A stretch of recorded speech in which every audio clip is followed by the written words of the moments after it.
I technically already reviewed this movie on my other channel, but that was before I started doing my reviews like this because, I was having storage issues with my old phone. So that review has not aged very well.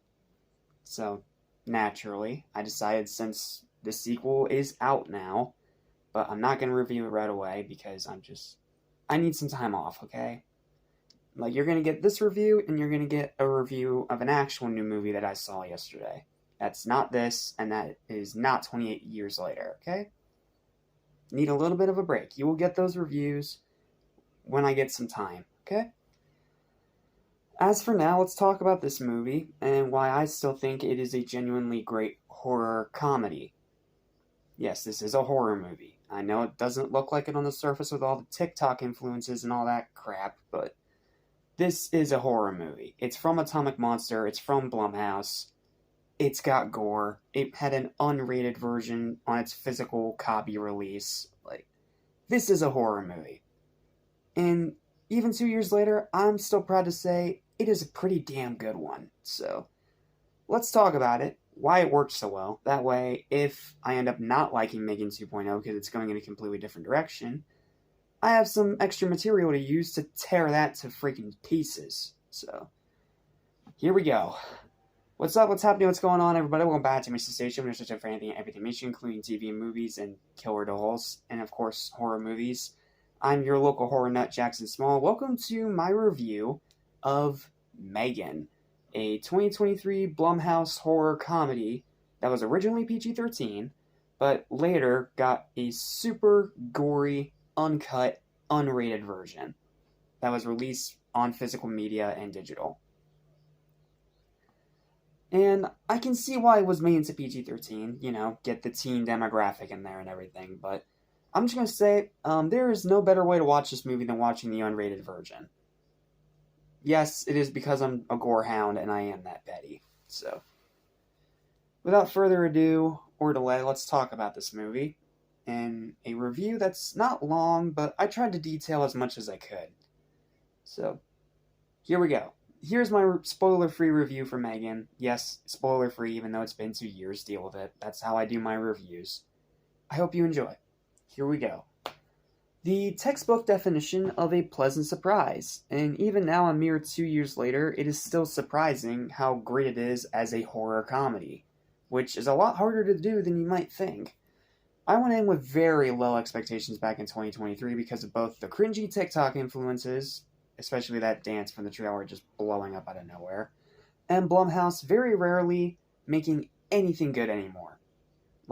The only two things I can really name that are good from Blumhouse from the past 5-6 years is this and Five Nights at Freddy's. That's it. But I came out finding it as one of their best original projects. And even if it's not technically true, I still find it funny how this actively crapped all over the Child's Play remake. Which was then made even funnier from the M3GAN cameo in the final season of the Chucky TV series. That cameo was the best part of that season. I reviewed the entirety of the Chucky TV series, especially its final season, and you can get my full thoughts on that whole thing there, but trust me, it is a funny cameo, because you literally have Chucky talking shit to M3GAN about how she is nothing like him, and she doesn't know how to be a good killer doll. Also, a cool little nod to Dead Silence is in that episode, too. So, yeah, it definitely makes it pretty funny. So, as for the actual positives of the movie now, sorry I got off track. Acting is great, especially Jenna Davis, who is phenomenal as M3GAN's voice, and she also sings as M3GAN, as I found out recently, because sometimes with these movies, you get a voice actress and you get a voice singer. For example, take K-pop Demon Hunters that we literally just reviewed. We have one voice actress for Rumi, but then EJ is her singing voice. That's very common with animation, and sometimes it is common in horror movies too. So, she's phenomenal here. She's great at being both uncanny, but also kind of tragic in a weird way. It's hard to really explain. You kind of have to see it for yourself. The pacing is really good, it's fast, it's brisk, it knows what movie that it is, and it just wants to get to all the parts that it needs to get to without wasting too much time. The effects are still unbelievably good, with its great fusion of practicals and solid CGI. Some of the best of Blumhouse's entire career. Like, I have given Blumhouse a lot of shit for their really terrible CGI, especially in the Conjuring spin-off universe. But this, and again, Five Nights at Freddy's, are a great example of how you can use both CGI and old school practical effects in a way that makes them work well together. Like, I'm not afraid of CGI, and I don't think all CGI is trash. It's just, in horror movies, it's very rarely ever good. But this is a great version of that. The CGI is solid, and they even used a great bit of practicals for M3GAN herself, getting a little girl to, wear the costume, and then just using CGI for, the whole AI face thing. And a grand majority of this movie's on-screen kills are practical, which is great. And it's great to see that out of James Wan. Where else are we? Humor is surprisingly hilarious with both clever wordplay and dark twisted moments. This movie's funny.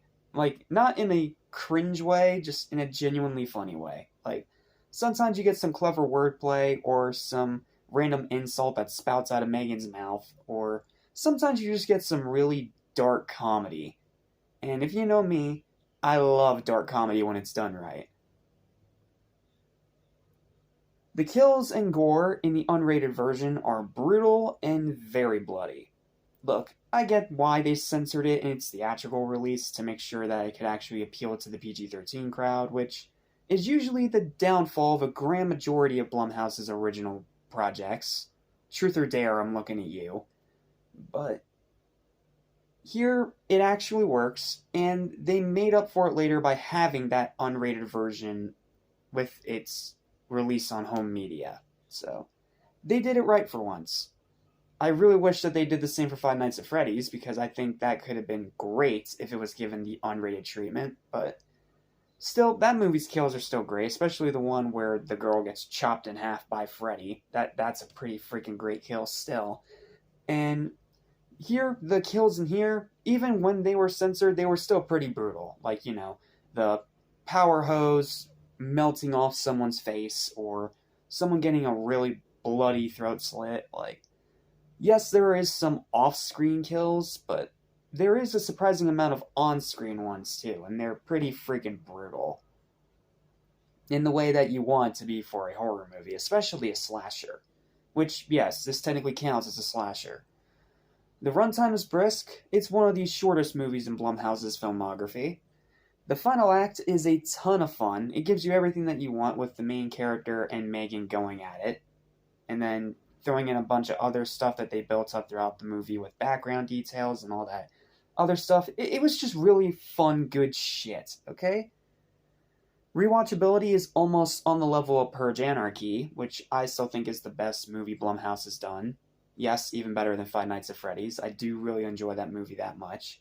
Which is high praise, because that's easily the best one of the 5 movies. And no, I'm not reviewing the Purge franchise anytime soon, because as much as I would love to review Anarchy, then I would have to review all the other ones. And all the other ones are crap. So, yeah, not covering Purge anytime soon, but just know, I think Purge Anarchy is easily the best one.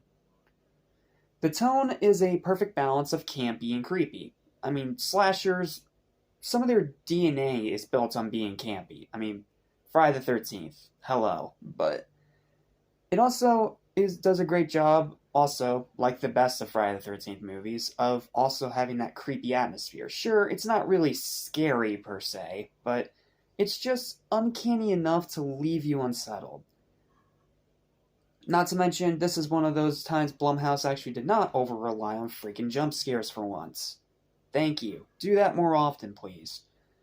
And its moral about human connection has a surprising amount of relatability regardless of age. Like, this movie does have a good human connection story at its very center, which I think is one of the reasons why it works so well as an overall movie. However, like the titular android itself, It's not quite perfect and nowhere close to the legend status of Chucky yet.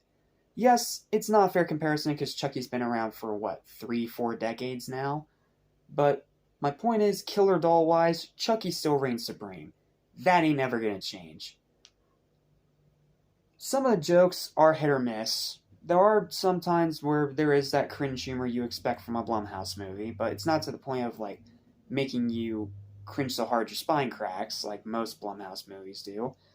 The opening is a bit slow. It does start out pretty slow. I mean, it literally opens on a commercial for a toy brand that doesn't exist. I don't know what else you want me to say there. And the side characters, while well acted, are mostly very obvious slasher fodder. Like, you have the guy that's running the whole joint, you have this other character that's trying to steal the company's plans and give to another company to benefit themselves. Just a lot of stuff. And it's stuff that if you have seen horror movies a dozen times, you will know it's coming. So don't even try to act surprised. And a lot of these characters are just slasher fodder. They're characters that are there just to die. There's maybe one or two of them that actually get to live. So, don't really get attached to any of the characters aside from, the two closest friends that the main character has. Otherwise, yeah, you have your expectations in the wrong place. Overall, though, still have a fantastic time watching this one. I've watched it at least 5 times now, I believe. It's creative, it's funny, it's unique, it's wholesome, it's relatable, and, thanks to the unrated version, very enjoyably brutal if you are like me and you are an absolute unapologetic gorehound. I can understand those that weren't huge fans of it, but personally, it just works for me. It still holds up really well, and I'll watch it over garbage like Insidious and, again, the Conjuring spin-off movies any day of the week.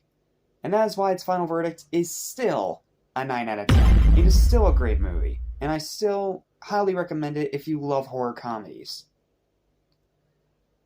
2.0 is going in a very different direction, though, so we'll see if it can pull a Terminator 2 and surpass its original by flipping the other direction, or if Blumhouse did what it does best and ruins a good thing. They do that way too often.